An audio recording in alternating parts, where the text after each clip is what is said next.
En la sesión tertulia de Lo que el ojo no ve, hoy hablamos sobre el acoso escolar basándonos en la legislación vigente para responder a dos cuestiones esenciales, que serían cuáles son los factores que influyen en el acoso escolar y qué medidas se pueden tomar frente a este. Yolanda, ¿qué has encontrado en la legislación? Pues sí, basándonos en la ley 11, que es la actual legislación educativa del 2020, con esta reforma del 2020, en el artículo 1 de sus principios fundamentales, se habla en el apartado A del cumplimiento efectivo de los derechos de la infancia según lo establecido en la Convención sobre los Derechos del Niño adoptada por la Naciones Unidas el 20 de noviembre del 89, ratificado el 30 de noviembre del 90, y sus protocolos facultativos reconociendo el interés superior del menor, su derecho a la educación, a no ser discriminado y a participar en las decisiones que le afecten, en la obligación del Estado de asegurar sus derechos. Como habéis visto, pues aquí se citan varios factores que pueden ser influyentes en el acoso escolar, como también se mencionan en los apartados A, B y así hasta la letra K del mismo artículo. Vale, a continuación nos va a expresar María Elena pues, también un poco lo que ha encontrado en esta misma legislación, que es la LOMLOE, la modificación de 2020. Vale, pues según el artículo 81 de escolarización, en el apartado 1 dice que la escolarización del alumnado en situación de vulnerabilidad socioeducativa se regirá por los principios de participación e inclusión y asegurará su no discriminación ni segregación. Además, en el artículo 87 de equilibrio en la admisión de alumnos, también dice en el apartado 1 que para asegurar la calidad educativa y la igualdad de oportunidades, las administraciones garantizarán una equilibrada escolarización del alumnado con necesidad específica de apoyo educativo y dispondrán medidas para evitar la segregación de este por razones socioeducativas, socioeconómicas. Vale, pues muchísimas gracias, Marilena. Yo creo que coincidimos un poco todos, yo y mis compañeras que están aquí presentes, que la mayoría de los apartados de artículos relacionados con igualdad, inclusión y tal, corresponden a esta nueva modificación de 2020, es decir, que en el 2006 no estaban contemplados en la LOE. Vale, a continuación, Mercedes, seguimos con Mercedes. En el artículo 121 sobre el proyecto educativo encontraremos que se incluirá un tratamiento transversal sobre la educación en valores, el desarrollo sostenible y una igualdad entre mujeres y hombres, asimismo como la prevención del ciberacoso y del acoso escolar, tanto de una cultura como paz y derechos humanos. Por otra parte, en el artículo 153 bis encontraremos los principios de actuación de la inspección educativa, ya que hablaremos de los derechos fundamentales y de una defensa de los intereses comunes, así como la evitación de cualquier conducta que pueda provocar una discriminación de origen, de sexo, de orientación sexual, como la opinión o cualquier otra conducta social o personal. Vale, por mi parte, indagando un poquito, he encontrado una definición institucional del concepto de necesidades educativas especiales, que es un factor contemplado en la ley como influyente en el ambiente escolar y en el proceso educativo. Dice lo siguiente: se entiende por alumnado que presenta necesidades educativas especiales aquel que afronta barreras que limitan su acceso, presencia, participación o aprendizaje derivadas de discapacidad o trastorno grave de la conducta, comunicación o lenguaje por un periodo de su escolarización o a lo largo de toda ella. Y a continuación, por último, Ana nos va a hablar de medidas relacionadas con el factor escolarización.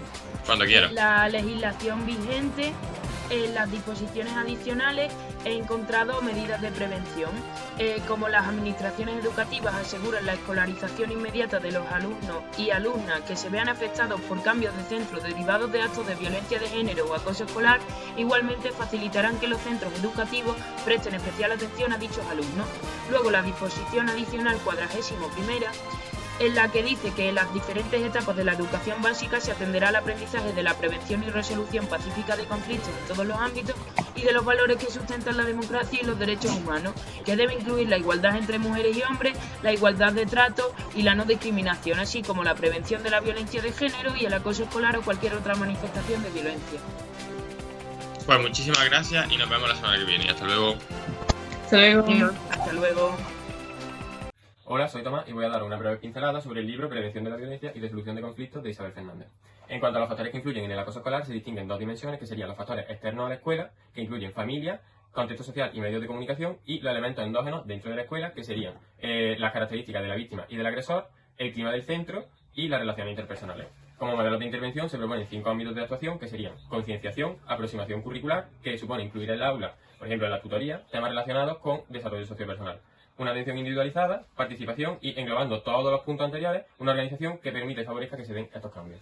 Soy Mercedes y voy a hablar del libro del bullying y ciberbullying, tanto de las estrategias de intervención como de prevención, estableciendo así unas características principales que definen el papel de la víctima y del agresor. Por otra parte, entre las principales medidas preventivas tenemos la educación familiar, que es un punto fundamental para el desarrollo correcto del niño, la empatía y el respeto por los demás y el fomento de las conductas no violentas. Por otra parte, para una intervención son necesarias que estén implicadas 4 partes: el centro educativo, la familia, la clase y de forma individual tanto la víctima como el agresor. Por otra parte, una intervención debe incluir un programa específico de intervención en el maltrato y un apoyo terapéutico por parte de todo el centro escolar. Hola, soy Ana Gallardo y voy a hablaros del libro Bullying, Ciberbullying y Sexting. Primero voy a hablaros sobre los factores que inciden en el acoso. En este libro hace una división entre factores de riesgo y factores de protección. Los de riesgo son aquellos que promueven o facilitan que una persona tenga una mayor probabilidad de desarrollar conducta agresiva o, por otro lado, de ser el blanco de las dianas del acosador. Luego están los factores de protección, que son aquellos que debemos de identificar porque el ambiente puede incidir en ellos y frenarlos. Entre ellos se encuentran la personalidad, el ámbito familiar, el escolar y el social. Dentro de las medidas de intervención, en el ámbito familiar que destacan mucho es asistir a terapia grupal, familiar. Y en esa terapia los padres disponen de un espacio de presión emocional donde comparten sus pensamientos, emociones, dudas y creencias y se sienten comprendidos e identificados por otros padres cuyos hijos han pasado la misma situación.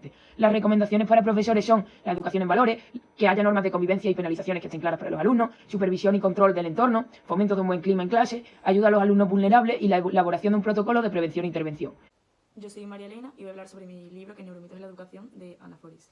Vale, las medidas de prevención que abarca este libro son que la educación no se base únicamente en enseñar asignaturas y el contenido de estas, sino que también se enseña a los propios alumnos sobre valores, principios, moral, inteligencia emocional. Luego, tener un mayor compromiso emocional con los alumnos y que estos aprendan unos de otros. Enseñar a que estos desarrollen competencias interpersonales, como puede ser la comunicación, la cooperación, la resolución de conflictos, entre otras. Luego, enseñar a que desarrollen un sentimiento de libertad siempre que este vaya acompañado de responsabilidad. Y por último, adentrándonos más en la neurociencia, que es el tema principal de este libro, se ha demostrado que la serotonina favorece a la cooperación y a la disminución de la violencia y la competitividad. Y ahora diréis, ¿cómo podemos aumentar los niveles de la serotonina de forma natural? Pues enseñando la autogestión emocional y el cuidado del ánimo en las propias aulas. Buenos días, soy Yolanda y voy a hablar de Viaje a la Escuela en el siglo XXI, el libro que escribió Alfredo Hernando mediante su viaje a través de escuelas de todo el mundo. Él dirige el proyecto Escuela 21, que aumenta la pasión por la innovación tecnológica al ver la diversidad de modelos educativos, lo que nos da la esperanza para seguir enseñando de forma diversa y utilizar este tipo de enseñanza como medidas preventivas para el acoso que en la actualidad se está dando en muchos casos en centros educativos. Se da esta enseñanza de manera tan diversa y curiosamente las transformaciones en los alumnos son semejantes, recordando que el centro del cambio y la mejora de los sistemas educativos de todo el mundo está en los profesores y en los padres.